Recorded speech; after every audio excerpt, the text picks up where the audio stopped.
بسم اللہ الرحمن الرحیم۔ حضرت عبداللہ بن عباس رضی اللہ تعالی عنہ۔ نام و نسب: عبداللہ نام، ابو العباس کنیت، والد کا نام عباس اور والدہ کا نام ام الفضل لبابہ تھا۔ شجرہ نسب یہ ہے: عبداللہ بن عباس بن عبد المطلب بن ہاشم بن عبد مناف القرشی الہاشمی۔ حضرت صلی اللہ علیہ وسلم کے ابن ام اور ام المؤمنین حضرت میمونہ رضی اللہ تعالی عنہا کے بھانجے تھے، کیونکہ ان کی والدہ حضرت ام الفضل حضرت میمونہ رضی اللہ تعالی عنہا کی حقیقی بہن تھیں۔ پیدائش: حضرت عبداللہ رضی اللہ تعالی عنہ ہجرت سے 3 سال قبل مکہ کی اس گھاٹی میں پیدا ہوئے جہاں مشرکین قریش نے تمام خاندان ہاشم کو محصور کر دیا تھا۔ حضرت عباس رضی اللہ تعالی عنہ ان کو بارگاہ نبوت میں لے کر آئے تو آپ صلی اللہ علیہ وسلم نے منہ میں لعاب دہن ڈال کر دعا فرمائی۔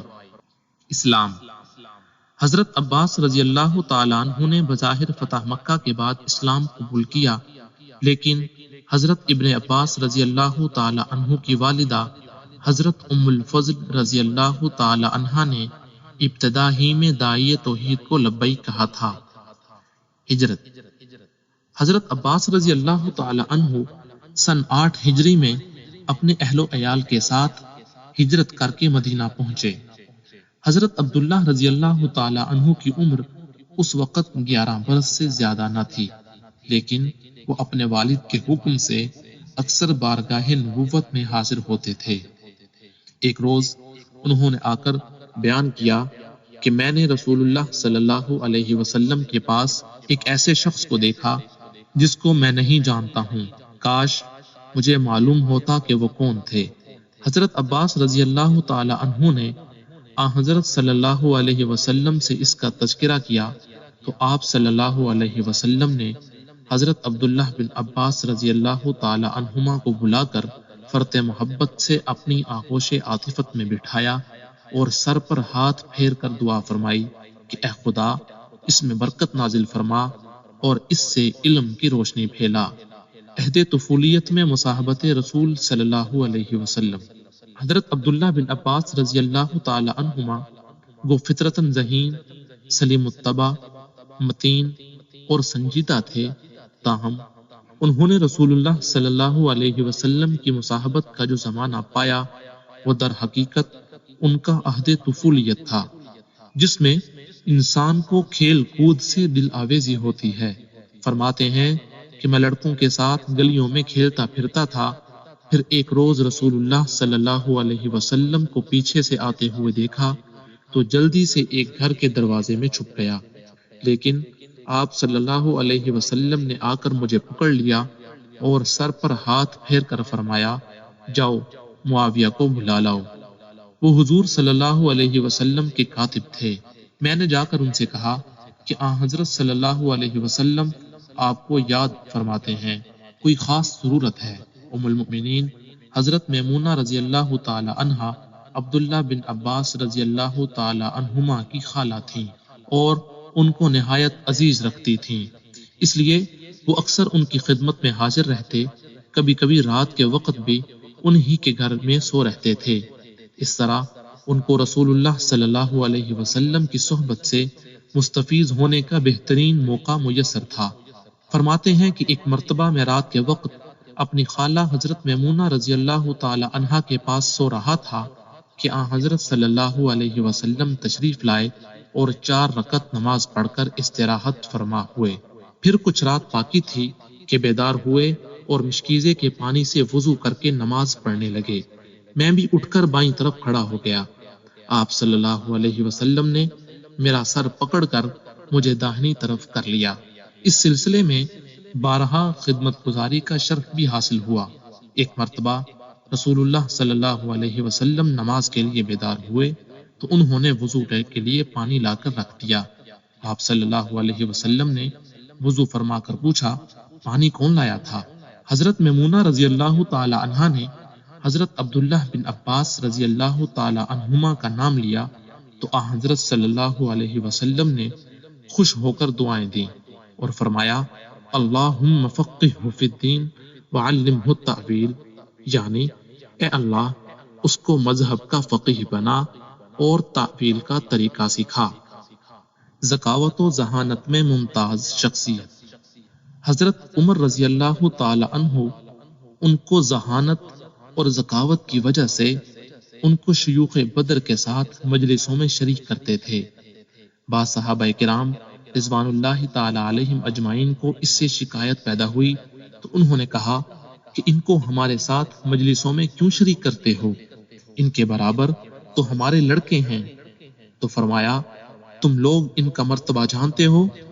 اس کے بعد ان کی ذہانت کا مشاہدہ کرانے کے لیے ایک دن ان کو بھلا بھیجا اور لوگوں سے پوچھا کہ اذا جاء نصر اللہ والفتح، یعنی جب خدا کی نصرت اور فتح آ گئی تو اے پیغمبر توبہ اور استغفار کرنا، سورہ نصر، اس کے بارے میں تم لوگوں کا کیا خیال ہے کہ اس کے کیا معنی ہیں؟ کسی نے جواب دیا کہ نصرت و فتح پر ہم کو خدا کی حمد و ثنا کا حکم دیا گیا ہے۔ کوئی خاموش رہا۔ پھر ابن عباس رضی اللہ تعالی عنہ سے پوچھا کہ ابن عباس تمہارا بھی یہی خیال ہے؟ انہوں نے کہا نہیں۔ پوچھا پھر کیا ہے؟ عرض کی اس میں حضرت صلی اللہ علیہ وسلم کی وفات کا اشارہ ہے۔ حضرت عمر رضی اللہ تعالی عنہ نے فرمایا جو تم کہتے ہو یہی میرا بھی خیال ہے۔ علم حدیث کی خدمات حضرت ابن عباس رضی اللہ تعالی عنہ ان مخصوص صحابہ کرام میں سے ہیں جو علم حدیث کے اساتین سمجھے جاتے ہیں۔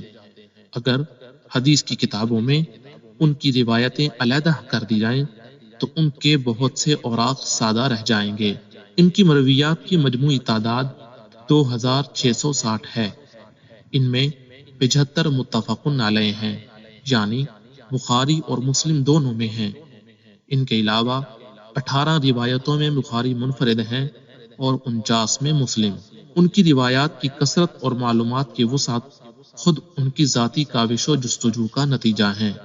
گو بہت سی روایتیں براہ راست خود زبان وحی و الہام سے لی ہیں، لیکن حضرت صلی اللہ علیہ وسلم کی وفات کے وقت ان کی عمر 14 یا 15 سال سے زائد نہ تھی۔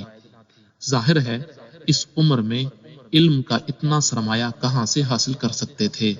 حدیث بیان کرنے میں احتیاط عموماً کثیر الروایت راویوں کے متعلق یہ شبہ کیا جاتا ہے کہ وہ روایت کرنے میں محتاط نہیں ہوئے اور رتب و یابس کا امتیاز نہیں رکھتے، لیکن ابن عباس رضی اللہ تعالی عنہما کی ذات اس سے مستثنا اور اس قسم کے شکوک و شبہات سے اعلیٰ و ارفع تھی۔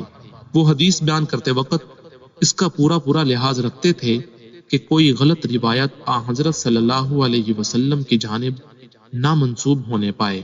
جہاں اس قسم کا کوئی خفیف سا بھی خطرہ ہوتا تو وہ بیان نہ کرتے تھے، چنانچہ اکثر کہا کرتے تھے کہ ہم اس وقت تک حضرت صلی اللہ علیہ وسلم کی حدیث بیان کرتے تھے جب تک جھوٹ کا خطرہ نہ تھا، لیکن جب سے لوگوں نے ہر قسم کی رتب و یابس حدیثیں بیان کرنا شروع کر دیں اس وقت سے ہم نے روایت کرنا ہی چھوڑ دیا۔ لوگوں سے کہتے کہ تم کو قال رسول اللہ صلی اللہ علیہ وسلم کہتے وقت یہ خوف نہیں معلوم ہوتا کہ تم پر عذاب نازل ہو جائے یا زمین شق ہو جائے اور تم اس میں سما جاؤ۔ اسی احتیاط کی بنا پر فتویٰ دیتے تو حضرت صلی اللہ علیہ وسلم کا نام نہ لیتے تھے کہ آپ کی طرف نسبت کرنے کا بھار نہ اٹھانا پڑے۔ حضرت ابن عباس رضی اللہ تعالی عنہ کی فقہی خدمات حضرت ابن عباس رضی اللہ تعالی عنہما کے فتاوی فقہ کی بنیاد ہیں۔ اس کی تشریح کے لیے ایک دفتر چاہیے، اس لیے ہم ان کو آگے بیان کریں گے۔ تاہم ان کی فقہ دانی کا سرسری اندازہ اس بات سے ہو سکتا ہے کہ ابو بکر محمد بن موسیٰ جو کہ خلیفہ مامون الرشید کے پڑپوتے ہیں، جو اپنے زمانہ کے امام بھی تھے، ان کے فتاوی 20 جلدوں میں جمع کیے تھے۔ مکہ میں فقہ کی بنیاد حضرت عبداللہ بن عباس رضی اللہ تعالی عنہ نہیں رکھی۔ وہ تمام فقہا جن کا سلسلہ مکہ کے شیوخ تک پہنچتا ہے وہ سب بالواسطہ یا بلا واسطہ ان کے خوشاں چین تھے۔ ایک فقیہ و مجتہد کے لیے قیاس ناگزیر ہے، کیونکہ وقتاً فوقتاً بہت سے ایسے نئے مسائل پیدا ہوتے رہتے ہیں جو حضرت حامل شریعت علیہ السلام کے عہد میں نہ تھے، اور ان کے متعلق کوئی صریح حکم موجود نہیں ہے۔ ایسے وقت میں مجتہد کا یہ فرض ہے کہ وہ منصوصہ احکام اور ان میں علت مشترک نکال کر ان پر قیاس کر کے حکم صادر کرے، ورنہ فقہ کا دروازہ ہمیشہ کے لیے بند ہو جائے گا۔ حضرت ابن عباس رضی اللہ تعالی عنہما کے سامنے جب کوئی مسئلہ پیش ہوتا تو وہ پہلے کتاب اللہ کی طرف رجوع کرتے، اگر اس سے جواب مل جاتا تو ٹھیک، ورنہ رسول اللہ صلی اللہ علیہ وسلم کی سنت کی طرف رجوع کرتے۔ اگر اس سے بھی جواب نہ ملتا تو حضرت ابو بکر و عمر رضی اللہ تعالی عنہما کا فیصلہ دیکھتے۔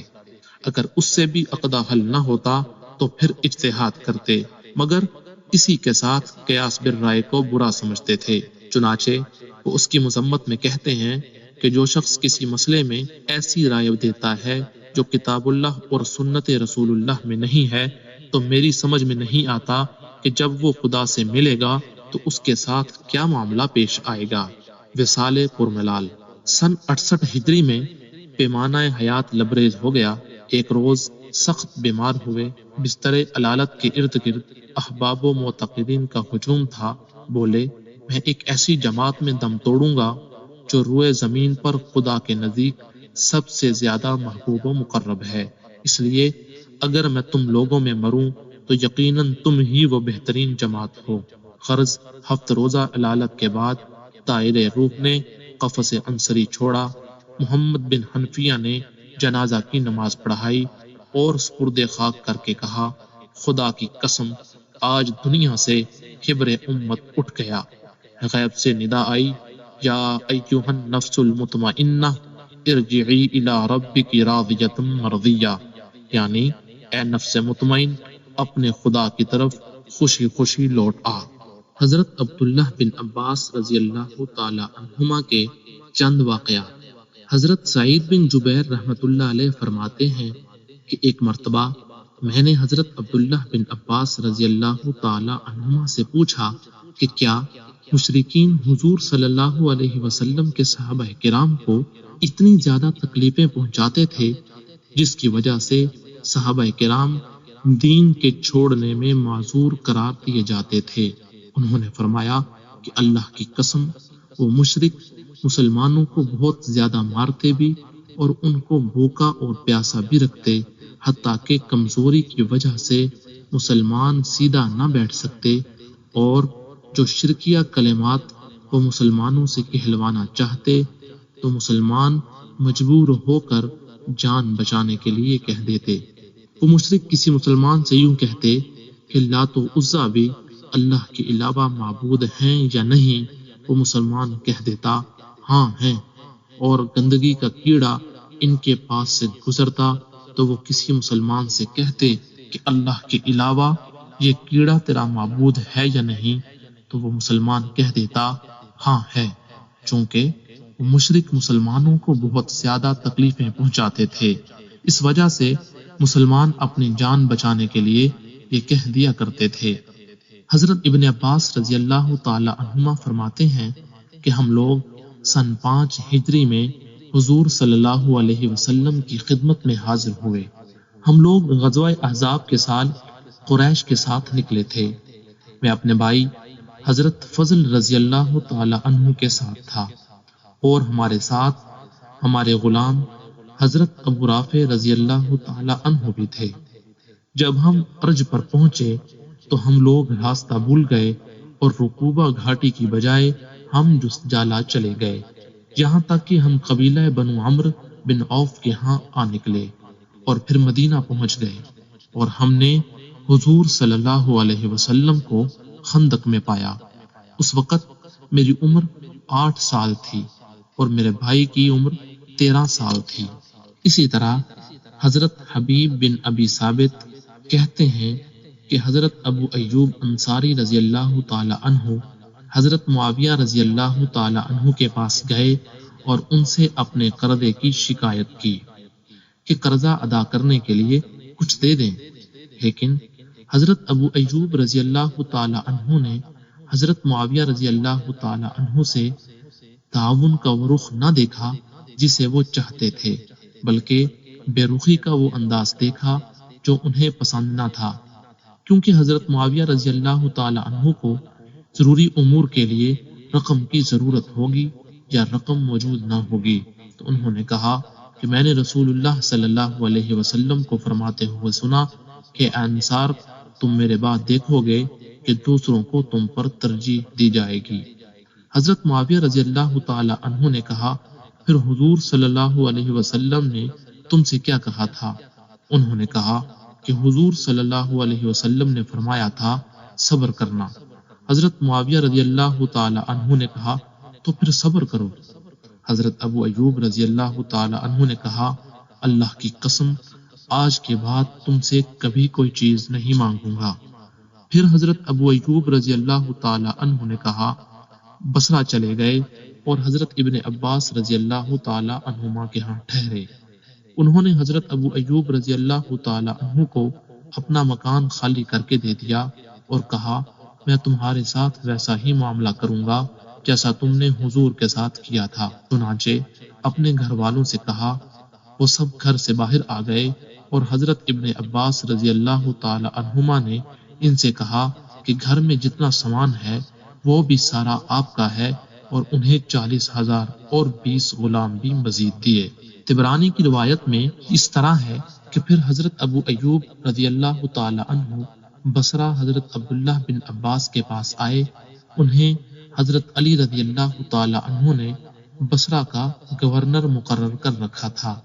انہوں نے کہا، اے ابو ایوب، میں یہ چاہتا ہوں کہ میں اپنے اس مکان سے باہر آ جاؤں اور یہ آپ کو دے دوں، جیسے آپ نے حضور صلی اللہ علیہ وسلم کے لیے کیا تھا۔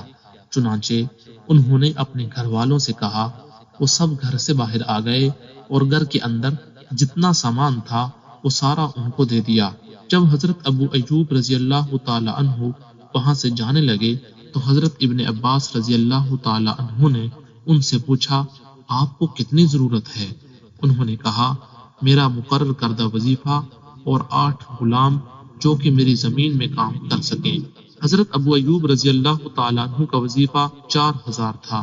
حضرت ابن عباس رضی اللہ تعالی عنہما نے اسے 5 گنا کر دیا، چنانچہ ان کو 20,000 اور 40 غلام دیے۔ اسی طرح حضرت حسان بن ثابت رضی اللہ تعالی عنہ فرماتے ہیں کہ ہم انصار کو حضرت عمر یا حضرت عثمان رضی اللہ تعالی عنہ سے ایک ضروری کام تھا۔ راوی ابن ابی زناد کو شک ہوا ہے کہ حضرت عمر رضی اللہ تعالی عنہ کا نام لیا تھا یا عثمان رضی اللہ تعالی عنہ کا۔ ہم لوگ حضرت عبداللہ بن عباس رضی اللہ تعالی عنہما کو اور حضور صلی اللہ علیہ وسلم کے چند صحابہ کرام کو سفارش کے لیے ساتھ لے گئے۔ چنانچہ ہماری سفارش کے لیے حضرت ابن عباس رضی اللہ تعالی عنہما نے بھی گفتگو کی اور باقی صحابہ کرام نے بھی کی، اور ان سب نے انصار کا اور ان کے مناقب اور فضائل کا خوب تذکرہ کیا، لیکن والی نے قبول کرنے سے عذر کر دیا۔ حضرت حسان فرماتے ہیں کہ ہم جس کام کے لیے گئے وہ بہت اہم تھا، ہمیں اس کی شدید ضرورت تھی۔ وہ حضرات والی سے اپنی بات کو بار بار دہراتے رہے، یہاں تک کہ اور صحابہ کرام تو انہیں معذور سمجھ کر وہاں سے نا امید ہو کر کھڑے ہو گئے، لیکن عبداللہ بن عباس رضی اللہ تعالی عنہما نے فرمایا، نہیں، اللہ کی قسم، پھر تو انصار کا کوئی مرتبہ اور درجہ نہ ہوا۔ انہوں نے حضور صلی اللہ علیہ وسلم کی نصرت کی اور حضور کو ٹھکانہ دیا، اور پھر ان کے فضائل ذکر کرنے لگ گئے، اور حضرت حسان کی طرف اشارہ کرتے ہوئے یہ بھی کہا کہ یہ حضور کے شاعر ہیں اور حضور کی طرف سے دفاع کیا کرتے تھے۔ غرض یہ کہ حضرت ابن عباس رضی اللہ تعالی عنہما ان کے سامنے جامع اور مدلل کلام پیش کرتے رہے اور والی کی ہر دلیل کا جواب دیتے رہے۔ آخر والی نے جب کوئی چارہ نہ دیکھا تو ہمارا کام کر دیا۔ اللہ تعالیٰ نے ہماری ضرورت ان کی زوردار گفتگو کے ذریعہ پوری کر دی۔ ہم وہاں سے باہر آئے، میں نے حضرت عبداللہ بن عباس رضی اللہ تعالی عنہما کا ہاتھ پکڑ رکھا تھا، میں ان کی تعریف کر رہا تھا اور ان کے لیے دعا کر رہا تھا۔ پھر میں مسجد میں ان صحابہ کرام کے پاس سے گزرا جو حضرت عبداللہ بن عباس رضی اللہ تعالی عنہما کے ساتھ والی کے پاس گئے تھے، لیکن انہوں نے حضرت عبداللہ جتنا زور نہیں لگایا تھا۔ میں نے بلند آواز سے اس طرح کہا کہ یہ حضرات بھی سن لیں کہ ابن عباس کو ہمارے ساتھ آپ لوگوں سے زیادہ لگاؤ اور تعلق ہے، آج ہمارے حق میں یہ بہتر ثابت ہوئے۔ انہوں نے کہا بے شک۔ پھر میں نے حضرت عبداللہ رضی اللہ تعالی عنہ سے کہا یہ نبوت کے بقیہ اثرات ہیں اور احمد صلی اللہ علیہ وسلم کی وراثت ہیں جس کے یہ تم سے زیادہ حقدار ہیں۔ پھر میں نے حضرت عبداللہ رضی اللہ تعالی عنہ کی تعریف میں یہ اشعار کہے، اذا قال لم يترك مقالا لقائل بملتفظات لا ترى بینہا فضلا۔ ترجمہ، وہ جب بات کرتے ہیں تو ایسی جامع اور زوردار بات کرتے ہیں جس میں تمہیں کوئی بیکار زائد بات نظر نہ آئے گی، اور وہ کسی کے لیے مزید بات کرنے کی گنجائش نہیں چھوڑتے ہیں۔ کفا و شفا ما فی الصدور فلم یدا لذی اربۃ فی القول جدا ولا ہزلا۔ ترجمہ، کہ ان کی گفتگو تمام پہلوؤں کے لیے کافی ہوتی ہے اور دل سب کے دل اس سے مطمئن ہو جاتے ہیں، ضرورت مند کے لیے مزید کسی قسم کی بات کرنے کی گنجائش نہیں چھوڑتے ہیں۔ سموت الی السلیا بغیر مشقت فنلت ذراها لا دنیا ولا وغلا۔ ترجمہ، اے عباس، آپ بلند ہو کر بغیر مشقت کے عالی مرتبہ پر پہنچ گئے اور اس کی انتہائی بلندی پر پہنچ گئے ہیں، آپ نہ کم عزت ہیں اور نہ کمزور۔ طبرانی کی روایت میں یہ ہے کہ حضرت حسان رضی اللہ تعالی عنہ نے کہا کہ یہ یعنی ابن عباس انصار کے لیے اس جذبہ شفقت کے تم سے زیادہ حقدار ہیں، اور اللہ کی قسم یہ تو نبوت کے بقیہ اثرات ہیں اور احمد صلی اللہ علیہ وسلم کی وراثت ہیں، اور ان کی خاندانی اصل اور ان کی طبیعت کی عمدگی ان تمام باتوں میں ان کی رہبری کرتی ہے۔ لوگوں نے کہا اے حسان، ذرا مختصر بات کرو۔ حضرت ابن عباس رضی اللہ تعالی عنہ نے کہا ہاں، یہ لوگ ٹھیک کہہ رہے ہیں۔ چنانچہ حضرت حسان رضی اللہ تعالی عنہ حضرت ابن عباس رضی اللہ تعالی عنہما کی تعریف میں یہ اشعار پڑھنے لگے، اذا مبن عباس بدا لک وجہہ رأیت لہ فی کل مجمعۃ فضلا، یعنی جب ابن عباس کا چہرہ تمہارے سامنے ظاہر ہوگا تو تم ہر مجمع میں اس کے لیے فضیلت دیکھو گے۔ پھر پچھلے مذکورہ 3 اشعار ذکر کیے اور اس کے بعد اس شعر کا اضافہ کیا، خلقت حلیفا لمرونۃ والندى بلیغا ولم تغلق کماما ولا حلا۔ تم مروت اور سخاوت کے حلیف بنا کر اور فصیح و بلیغ بنا کر پیدا کیے گئے ہو، اور تم سست اور بیکار نہیں پیدا کیے گئے۔ اس پر والی نے کہا اللہ کی قسم، اس نے سست کہہ کر مجھے ہی مراد لیا ہے، کسی اور کو مراد نہیں لیا، اور اللہ ہی میرے اور اس کے درمیان فیصلہ کریں گے۔